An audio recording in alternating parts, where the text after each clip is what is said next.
8 protagonisti, 8 puntate e le radici sono il ponte che uniscono questi due mondi. Perché l'America non ha cancellato la Sicilia, ma l'ha fatta brillare oltreoceano.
Siamo nel Queens, siamo venuti a conoscere Tony Di Piazza che da San Giuseppe Jato è riuscito a crearsi una realtà di successo. Venite con me e andiamo a scoprire la sua storia.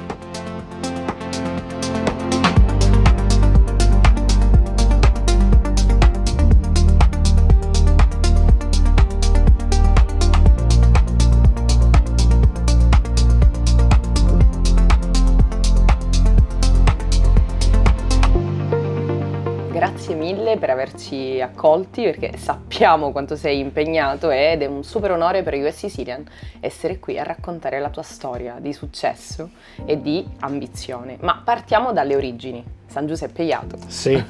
Sei nato lì? Sì. Come hanno deciso i tuoi genitori? Perché è stata una loro scelta di spostarsi. Sì, sicuramente quei tempi naturalmente mio padre si era trasferito in Svizzera 4 anni prima di me. Perché mancava il lavoro in Sicilia in quegli anni 50-60 e così dopo ci siamo trasferiti tutta la famiglia perché mio padre si era così impostato in Svizzera e ci siamo trasferiti tutti. Poi a quei tempi mi ricordo dicevano che i miei antenati dalla parte di mia madre stavano già qui dagli anni 40-50 e avevano fatto il fatidico atto di richiamo che a quei tempi si passavano 15-16 anni prima che venivano, diciamo, chiamati per il turno. Al punto che dopo che noi stavamo in Svizzera, che stavamo bene, mio padre non voleva nemmeno venire qui, ma però siccome ci abbiamo aspettato tanti anni andiamo così a provare e così è stato. Però la ragione principalmente era quella dell'immigrazione, era la mancanza del lavoro in Sicilia. Quindi arrivato qui inizi i tuoi studi, ti diplomi Sì. al Queen's College Sì. e poi continui gli studi in contabilità. Sì.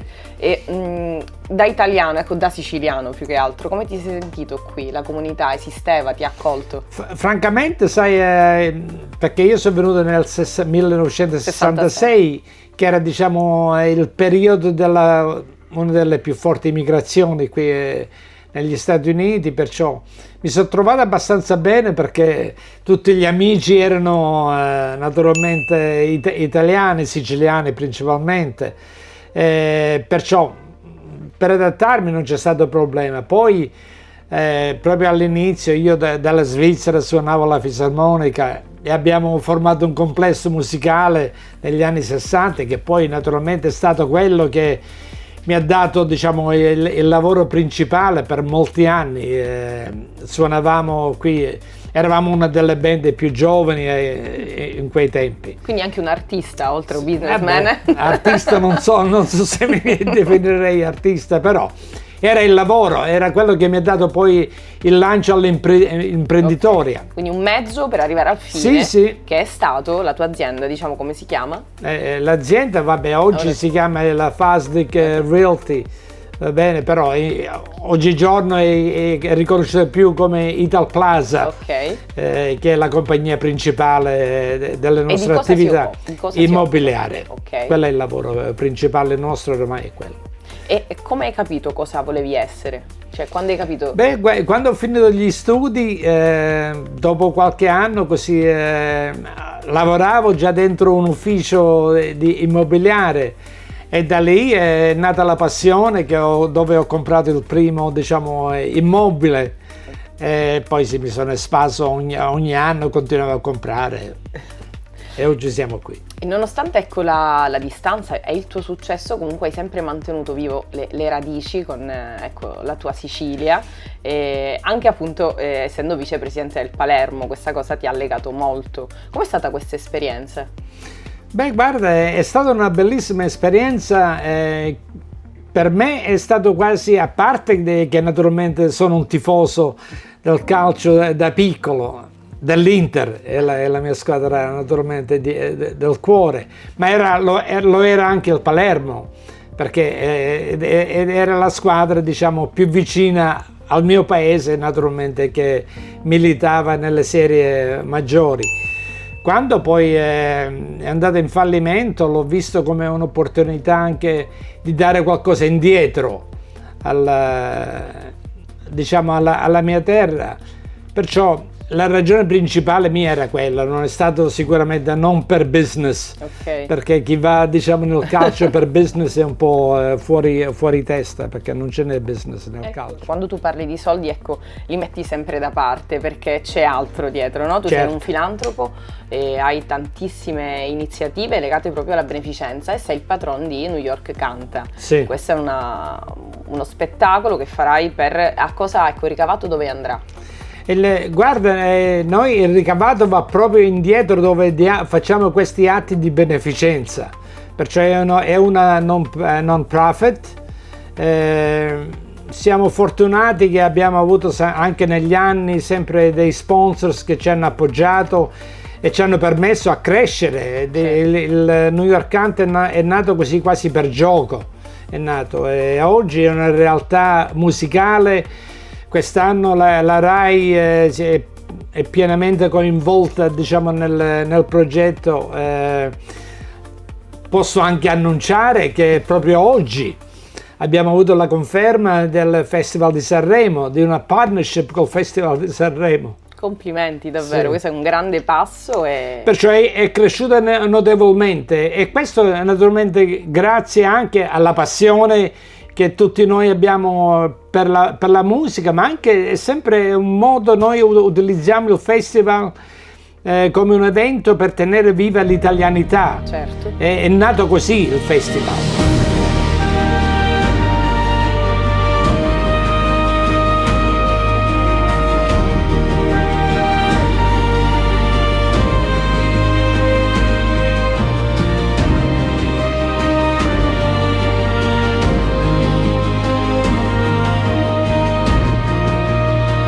Alla Sicilia, terra bellissima italiana. US Sicilia.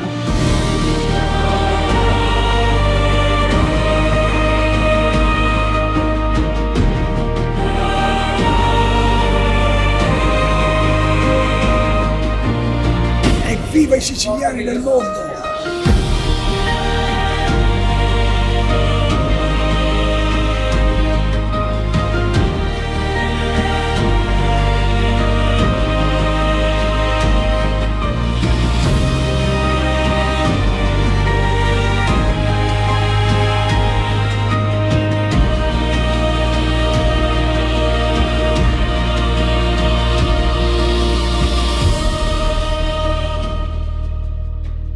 Poi il gruppo vero e proprio è nato proprio nell'anno qualche anno prima, anzi, di Giuliani essere eletto sindaco, perché era chiaro che la forza politica si ottiene tramite il voto. E allora l'associazione era nata anche per questo, per dare spinta e formare, diciamo, i gruppi che poi naturalmente noi siamo stati principali fautori della vittoria di Giuliani la prima volta, tanto che avevamo un ufficio per la campagna proprio prossima traversa. Noi adesso siamo nel Queens, nel tuo ufficio originario, ma Sì. tu adesso ce l'hai in Florida. Sì.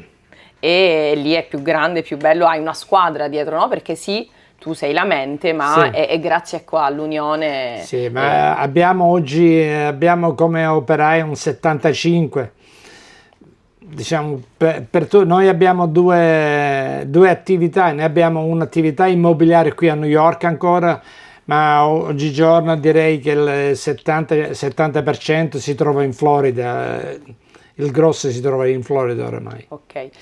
Se volessi dare un consiglio a chi vorrebbe raggiungere, ecco, il tuo successo, perché ormai al giorno d'oggi, ecco, tutti vogliono fare successo, ma qual è il vero asset mentale che bisogna avere? È quello, diciamo, la consistenza e credere in quello che fai. Io ritengo poi la cosa più importante è quella dell'onestà, diciamo, nel business, perché sai, prendi in giro la gente una volta, due volte, poi si sparge la voce e sei finito. E credo che quello che siamo riusciti a creare e anche la credibilità che siamo riusciti a dare ai nostri progetti è quello che ci ha dato la forza, perciò si deve sempre credere, sempre nel fare bene, mai cercare le scorciatoie non funzionano. No, mai. mai giocare, ecco, con Sì, le sì. persone. E davvero sei una persona di ispirazione, motivazionale, quindi complimenti e sono veramente onorata. Faccio l'ultima domanda che faccio sempre a tutti gli intervistati. Sei felice? Sì, sono soddisfatto. Guarda, una delle cose che mi piace sempre ripetere a volte che si trova così parlando è che se io dovrei morire domani non avrei rimpianti, Bellissimo. perché ho fatto sempre tutto quello che volevo fare. Ogni progetto ha bisogno di supporto e noi siamo qui anche grazie ai nostri sponsor che ci hanno permesso di vivere questo sogno e di poter raccontare le vostre storie, e questo è un omaggio da Licata Gioielli. Bellissimo. Grazie a Licata Gioielli, sicuramente la utilizzerò in modo positivo. La porterò con me, sicuramente.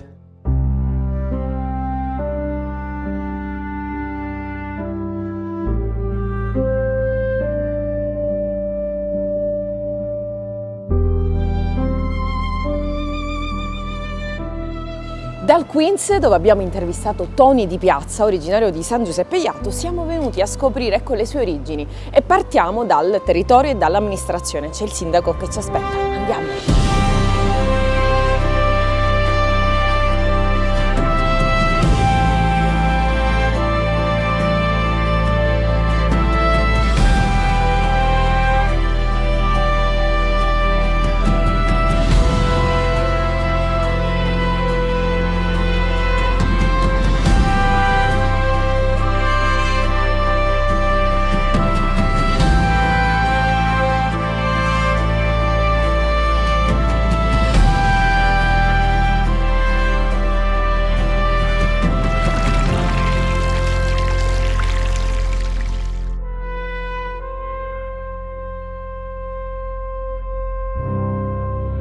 Sindaco, ci racconta brevemente la storia di San Giuseppe Jato?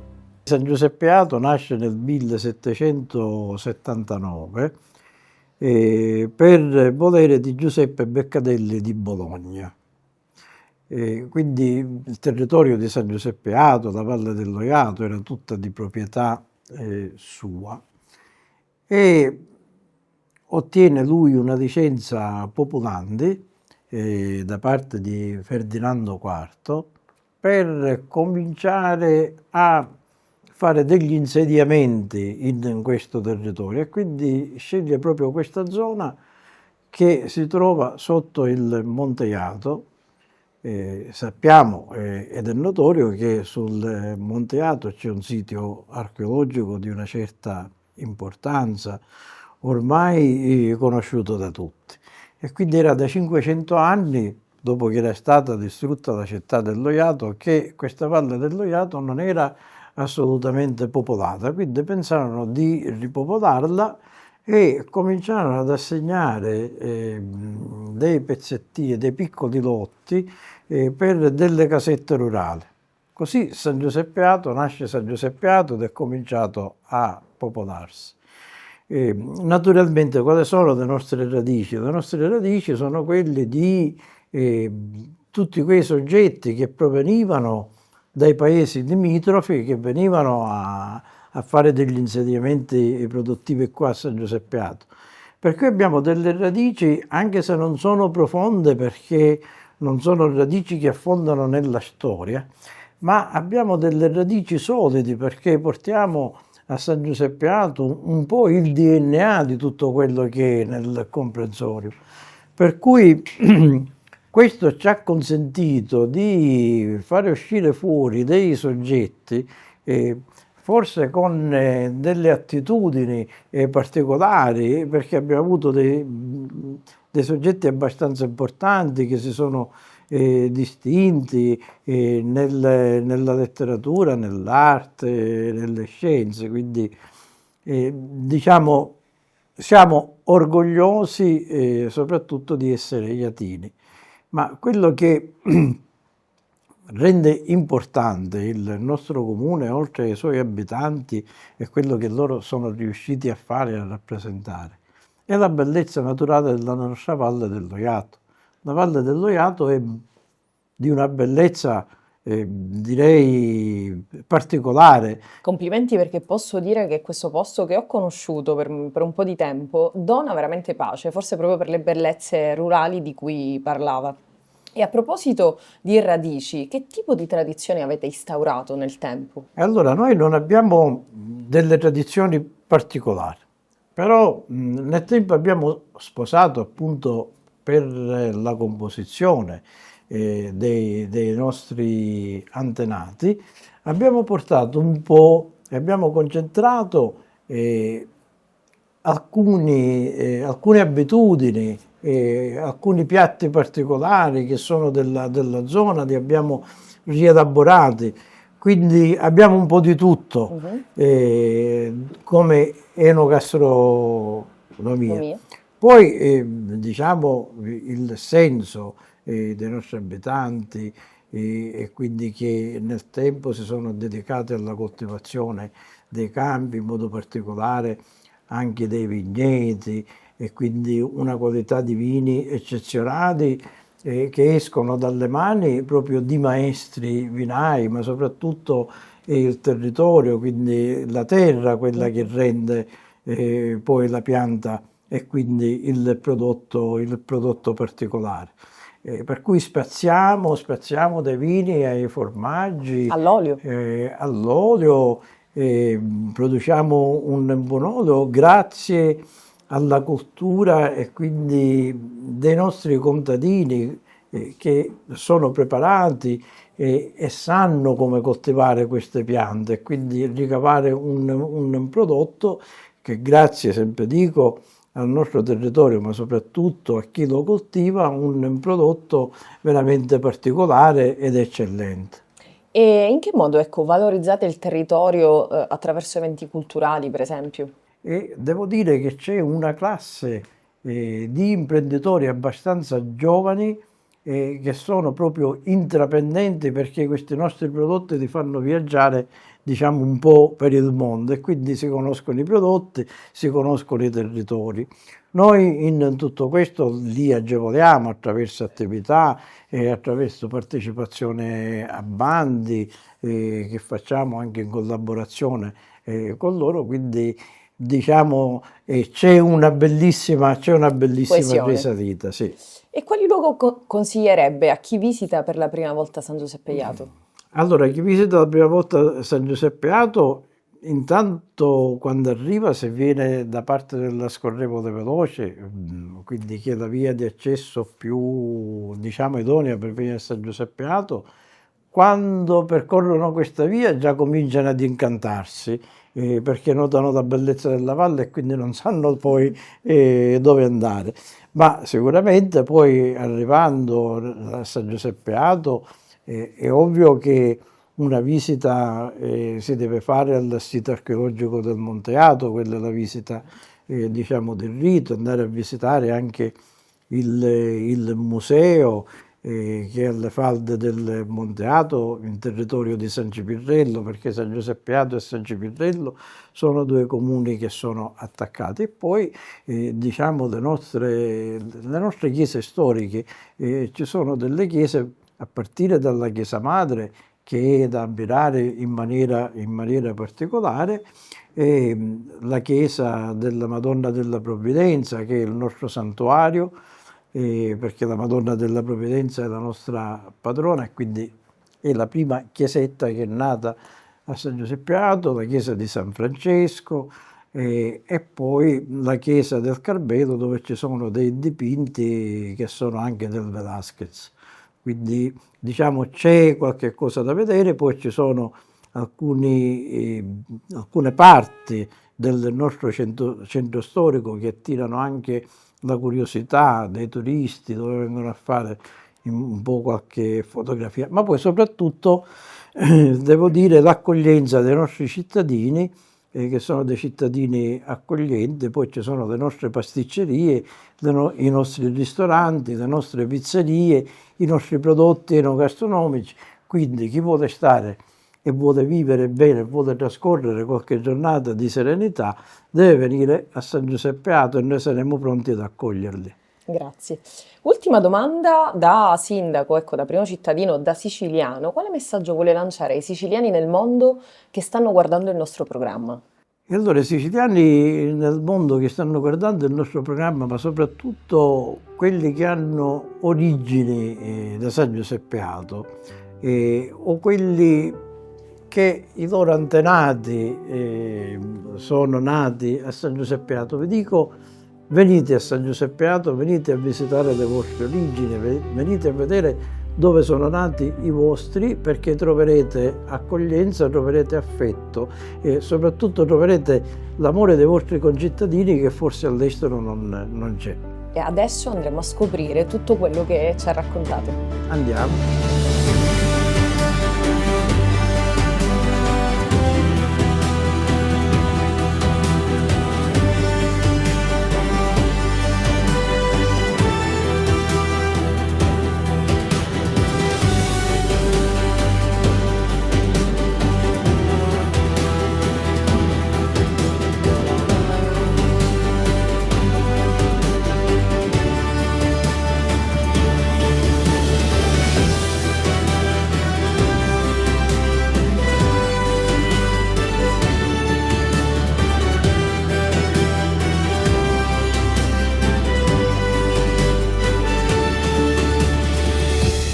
Siamo arrivati a Casale del Principe, un posto ricco di storia. Nasce come convento gesuita e diventa poi una masseria e residenza estiva dei principi di Camporeale. Oggi all'interno andremo a provare i prodotti tipici della terra di San Giuseppe Jato. Venite con me.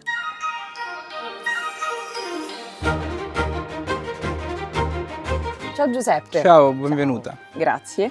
Tu sei lo chef di Casale del Principe, esatto, vero? E allora voglio subito iniziare a sapere che carattere ha la tua cucina. Allora, la cucina che stiamo indossando al Casale del Principe è innanzitutto non toccare la tradizione, appunto prendere spunto da quello che è nata. Ovviamente stiamo dando un tocco di come dire, innovazione per appunto camminare con i tempi d'oggi. Dopodiché quello che stiamo andando a presentare ovviamente è una leggera rivisitazione di ogni singolo piatto, ad esempio dalla cassata siciliana, che non è la classica, ma andiamo a fare un semplice semifreddo con della ricotta e del marzapane, e andiamo a mettere anche della glassa di arance. Il cannolo è sempre uguale con gli stessi ingredienti, però abbiamo dato delle consistenze differenti, ad esempio un gelato, una marmellata, un grambolo al cioccolato e della cannella. La pasta con le sarde non l'abbiamo completamente toccata, abbiamo soltanto smontato un po' gli ingredienti per appunto dare un po' di impatto sia di colore che di presentazione. Abbiamo fatto diverse tipologie, ad esempio il tortello con le sarde, una crema allo zafferano e una crema di uva passa. Quella di là invece è una mezza caramella sempre farcita con delle sarde, quindi giochiamo un pochettino per non annoiarci in cucina. Dopodiché abbiamo toccato il nostro bruciolune, come si chiama in siciliano, Abbiamo rivisitato leggermente con una riduzione molto intensa di sugo di vitello, quindi abbiamo rafforzato un po' il sapore con del pangrattato ovviamente che andremo a fare anche noi con il lievito madre, quindi utilizziamo quella tipologia di farina, è un pane veramente molto studiato perché è fatto con lievito madre ad alta idratazione e ovviamente dietro c'è un lavoro che bisogna sapere. Sì. Dopodiché riusciamo a fare anche i grissini, delle paste dei vari formati, pappardelle, busiate e delle pennette. Quindi completi a 360 gradi. Assolutamente sì. L'unica cosa che ci rappresenta è l'olio, che è un qualcosa di eccezionale, è un blend del nostro territorio. Abbiamo un nocellaro, un biancolilla e un noncerasuola. Ovviamente questo qui viene prodotto nei nostri terreni e quindi siamo fieri di utilizzarlo in ogni singolo piatto. Delizie in corso, siamo qui con questi magnifici dolci e questa rosticceria salata, allora raccontami tutto. Allora, noi siamo un'attività nata a San Giuseppe Jato nel 2021, è un'attività a conduzione familiare. Bello. Siamo tutte delle persone giovani che abbiamo appunto la passione per l'arte, per la pasticceria e quindi abbiamo deciso di farla tutta nostra. Devo precisare che noi abbiamo 2 punti di forza, la qualità e la tradizione, perché noi teniamo tanto alla tradizione, anche se siamo persone giovani, tramandare quello che ci hanno lasciato le vostri persone, antenati. esatto. Dalle ricette. Qui abbiamo alcune cose della tradizione appunto siciliana, appartenenti soprattutto di San Giuseppe Jato, mancano alcune cose anche riguardanti il periodo natalizio, tipo i buccellati, e qui vediamo alcune tradizioni, cibi della tradizione pasquale, tipo la cassata a forno, quella con la glassa.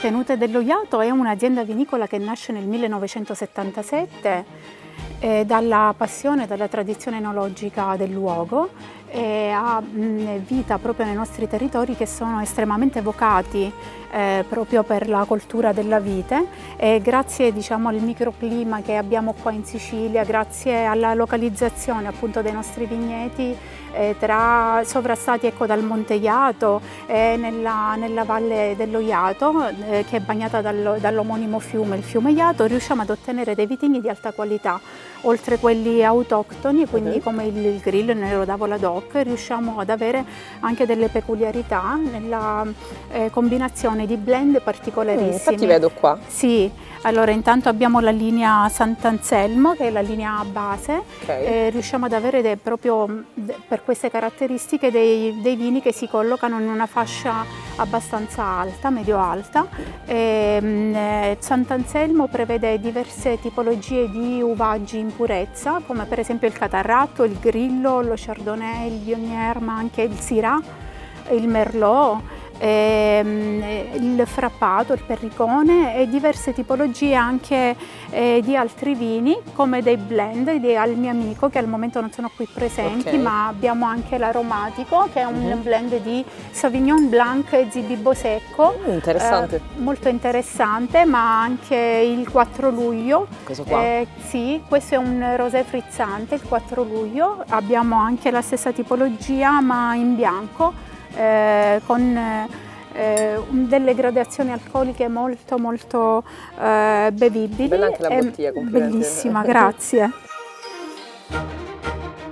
Il primo alberello di mandorlo è nato proprio vicino il museo, adiacente al museo. Da questo alberello di mandorla mio padre ha poi avuto l'idea di togliere un po' tutte le vigne, tutti i vigneti e realizzare appunto la nostra azienda che oggi è Agromandorle Bio Jato.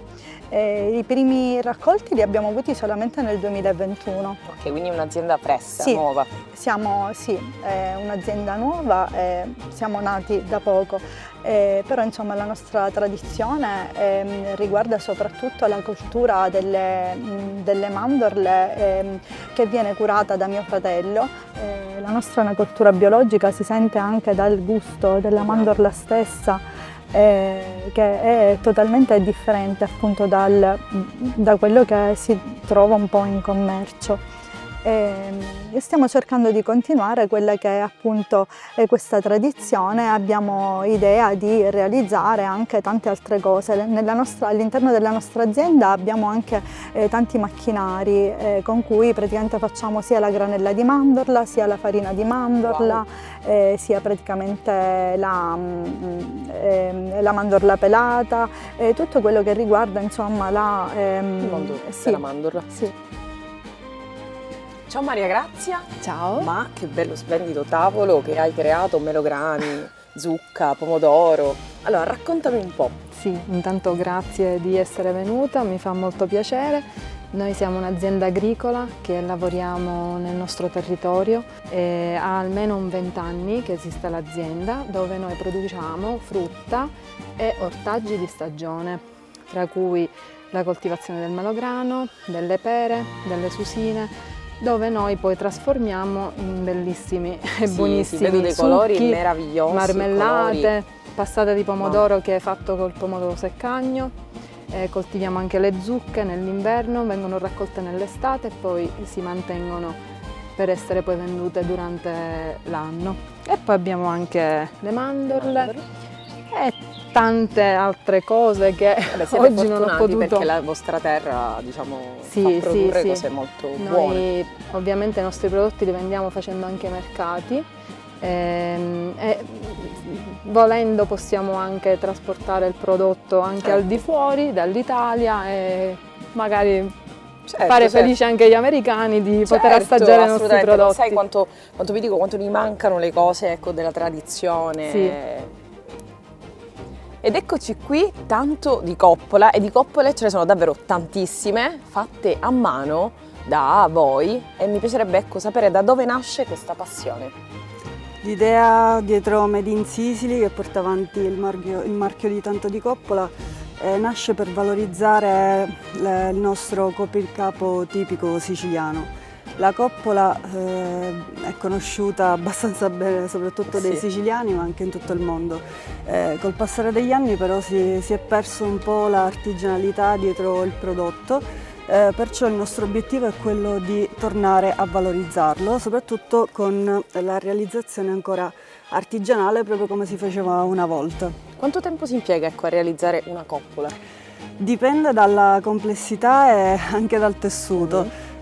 Possiamo impiegarci un giorno o più, come per esempio per qualche coppola più particolare come queste, in cui abbiamo l'applicazione a mano delle paillette, quindi l'applicazione a uno di ogni pailletta, oppure quelle ricamate.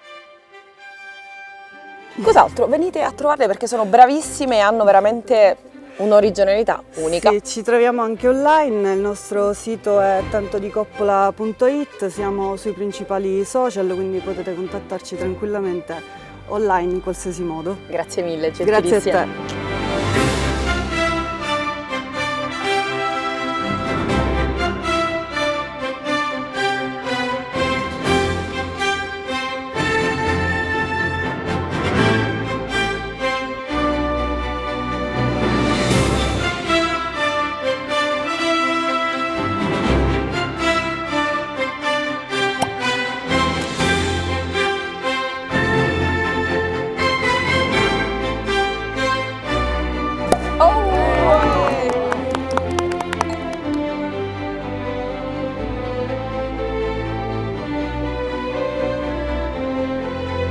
Brindisi a questo paese e a tutta l'amministrazione, ai commercianti, agricoltori che ci hanno accolto e ci hanno raccontato con passione e amore, ecco, la loro storia. Grazie mille. E se vi va tutti insieme, US Sicilian, al mio 3.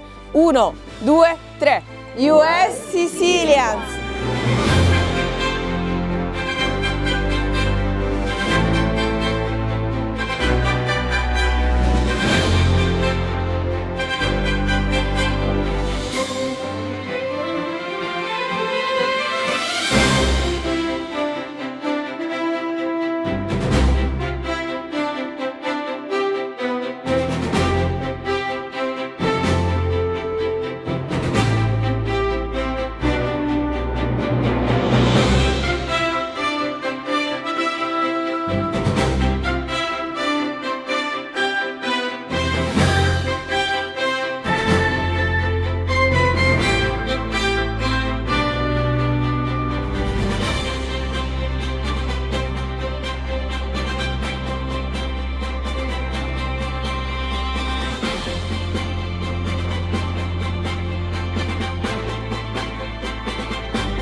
i siciliani del mondo!